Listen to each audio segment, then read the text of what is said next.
Hello बच्चों, कैसे हो आप। तो आज की जो हमारी वर्कशीट है ये क्लास 8 की हिंदी की वर्कशीट है और इसका नंबर है 3, मतलब वर्कशीट नंबर 3 है। इससे पहले भी हम लोग इस चैप्टर को, लाख की चूड़ियाँ चैप्टर को पढ़ चुके हैं और उसके अगले भाग को हम पढ़ने जा रहे हैं। और अगर आप उसको पूरा पीछे से भी समझना चाहते हो तो आप पीछे के वर्कशीट 1 और 2 को भी देख लेंगे और उसके बाद ये वर्कशीट 3 को देखेंगे। तो कुछ सारांश है पीछे का, उसको हम लोग देख लेते हैं। कह रहा है बच्चों, पिछले कार्यपत्रकों में मतलब वर्कशीटों में हमने पढ़ा कि बदलू गांव में लाख की चूड़ियां बनाने का काम करता है। वह लेखक को सुंदर सुंदर लाख की गोलियां बनाकर देता था। वह चूड़ियों को पैसे से नहीं बेचता था, बल्कि उसका अभी तक वस्तु विनिमय का तरीका था। हमने वस्तु विनिमय को पिछले वर्कशीट में बहुत अच्छे ढंग से समझाया है, आप उसको देख लेंगे वस्तु विनिमय क्या होता है। संसार में बदलू को किसी बात से चिढ़ थी तो वह थी कांच की चूड़ियों से। यदि किसी भी स्त्री के हाथों में उसे कांच की चूड़ियाँ दिख जाती तो वह अंदर ही अंदर कुढ़ उठता और कभी कभी तो दो चार बातें भी सुना देता। अब आगे तो चलिए देखते हैं अब आगे क्या हुआ उस कहानी में। लेखक कहते हैं कि मुझसे तो वह घंटों बातें किया करता।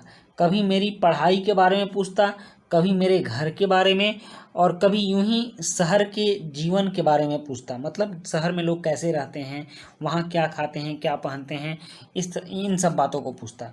मैं उससे कहता कि शहर में अब कांच की चूड़ियाँ पहनते हैं, तो वह उत्तर देता, शहर की बात और है लल्ला, वहाँ तो सभी कुछ होता है। लेखक को बदलू लल्ला बोल के पुकारता था। तो बदलू बोलता है कि वहाँ तो औरतें अपने मर्द का हाथ पकड़कर सड़कों पर घूमती भी हैं। मर्द का हाथ मतलब मर्द हस्बैंड को बोलते हैं, ठीक ना, पति को मर्द बोला जाता है। तो बदलू कर रहा है कि शहर में तो बात ही कुछ अलग है, यहाँ औरतें घूंघट निकाल कर चलती हैं गांव में, लेकिन शहर में अपने हस्बैंड का हाथ पकड़ कर घूमती हैं। मतलब वहाँ का रहन सहन एडवांस है, कुछ उच्च क्वालिटी का है। और फिर उनकी कलाइयाँ, मतलब शहर के औरतों की कलाइयाँ भी नाजुक होती हैं। नाजुक मतलब कोमल होती हैं। लाख की चूड़ियाँ पहने तो मोच ना आ जाएं, और लाख की चूड़ियाँ थोड़ी मोटी और भारी होती हैं। तो वहीं बदलू कहता है कि उनकी शहर के औरतों की कलाइयाँ नाजुक होती हैं, वो अगर लाख की चूड़ियाँ पहनेंगी तो मोच आ जाएगी। कभी कभी बदलू मेरी अच्छी खासी खातिर भी करता। खातिर का मतलब आवभगत होता है, मेहमानबाजी, मतलब कुछ अच्छा खिलाना पिलाना। जिन दिनों उसकी गाय के दूध होता वह सदा मेरे लिए मलाई बचा कर रखता, और आम की फसल में तो रोज ही मैं उसके यहाँ से दो चार आम खा आता। परंतु इन सब बातों के अतिरिक्त जिस कारण मुझे अच्छा लगता वह था कि लगभग रोज ही वह मेरे लिए एक दो गोलियां बना देता। मैं बहुधा बहुधा मतलब बहुत बार हर गर्मी की छुट्टी में अपने मामा के यहाँ चला जाता और एक आध महीने वहाँ रहकर स्कूल खुलने का के समय तक वापस आ जाता। परंतु दो तीन बार ही मैं अपने मामा के यहाँ गया हूँगा, तभी मेरे पिता की एक दूर के शहर में बदली हो गई और एक लंबी अवधि तक मैं अपने मामा के गांव न जा सका।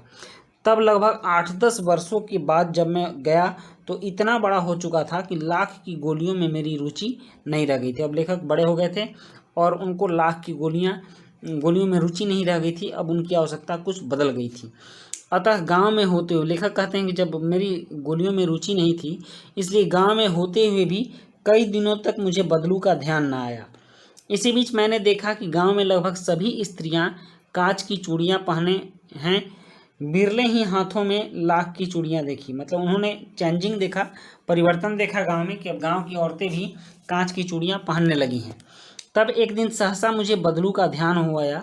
बात यह हुई कि बरसात में मेरे मामा की छोटी लड़की आंगन में फिसल कर गिर पड़ी और उसके हाथ की कांच की चूड़ी टूटकर उसकी कलाई में घुस गई और उससे खून बहने लगा। मेरे मामा उस समय घर पर न थे, मुझे ही उसकी मरहम पट्टी करनी पड़ी। तभी सहसा मुझे बदलू का ध्यान हो आया और मैंने सोचा कि उससे मिलाऊं। अतः शाम को मैं घूमते घूमते उसके घर चला गया। बदलू वहीं चबूतरे पर नीम के नीचे एक खाट पर लेटा था। तो ये कहानी है, कुछ आगे बढ़ी। इससे पहले भी पीछे के वर्कशीट में कुछ कहानी हो चुकी है। तो नए शब्द इसमें आए हैं। मर्द, मर्द मतलब पति, और नाजुक, नाजुक का मतलब कोमल, खातिर, खातिर मतलब मेहमान नवाजी, और बहुधा मतलब हमेशा। अवधि मतलब समय, रुचि, रुचि का मतलब लगाव, और विरले, विरले मतलब बहुत कम, सहसा मतलब एकाएक, अचानक, खाट, और खाट मतलब चारपाई। तो इस तरह से आपकी ये वर्कशीट है और इस वर्कशीट में कुछ प्रश्न भी हैं। इन प्रश्नों के उत्तर भी हम देख लेते हैं क्या क्या होंगे इसके उत्तर। तो इसका पहला प्रश्न है कि गांव में रहते हुए लेखक को बदलू का ध्यान क्यों नहीं आया। तो इसका उत्तर है लेखक बड़े हो गए थे, इसलिए लाख की गोलियों में अब उनकी रुचि नहीं रह गई थी। यही कारण है कि लेखक को गांव में रहते हुए भी बदलू का ध्यान नहीं आया। नेक्स्ट, इसका सेकंड क्वेश्चन है कि बदलू लेखक से घंटों क्या क्या बातें किया करता था। तो इसका उत्तर है बदलू लेखक से कभी पढ़ाई के बारे में तो कभी शहर के बारे में घंटों बातें किया करता था। उसके बाद है प्रश्न 3 कि घर में मेहमान आने पर उनकी मेहमान नवाजी कैसे करेंगे। तो इसका उत्तर है घर में मेहमान आने पर सबसे पहले उनको बैठने को कहेंगे, फिर चाय नाश्ता करवाएंगे और उनके भोजन के लिए उनके पसंद की चीज़ बनाकर खिलाएंगे। ठीक। और उसके बाद चौथा प्रश्न है और ये आखिरी प्रश्न है कि अपने मित्र या भाई बहन से बातचीत करके लिखिए कि लाख से चूड़ियों के अतिरिक्त क्या क्या चीज़ें बनती हैं।